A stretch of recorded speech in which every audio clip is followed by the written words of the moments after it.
একটা ছোট্ট গ্রামে বৃষ্টি নামে একটি মেয়ে থাকত। তার সবচেয়ে প্রিয় কাজ ছিল নদীর ধারে বসে আঁকা করা।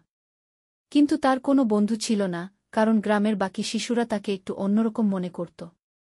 একদিন নদীর ধারে একটি অদ্ভুত আলো ঝলকাতে দেখে বৃষ্টি এগিয়ে গেল। দেখতে পেল একটা ছোট্ট রোবট, যার গায়ে যেন কিছুটা ক্ষতচিহ্ন। রোবটটি মানুষের মতো কথা বলতে পারে না, শুধু তার বুকে একটি আলো জ্বলজ্বল করে।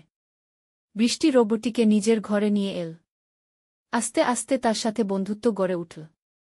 রোবটটি বৃষ্টিকে বিভিন্ন মজার ছবি দেখাতে পারে এবং এমন জিনিস বানাতে পারে যা সে আগে কখনো দেখেনি। কিন্তু হঠাৎ একদিন রোবটটি আরও বেশি আলো জ্বালাতে শুরু করল এবং আকাশের দিকে তাকিয়ে একটা সংকেত দিল। কিছুক্ষণ পর আকাশ থেকে আরেকটি রোবট নেমে এল। বৃষ্টি বুঝতে পারল তার নতুন বন্ধুর ফিরে যাওয়ার সময় হয়ে গেছে।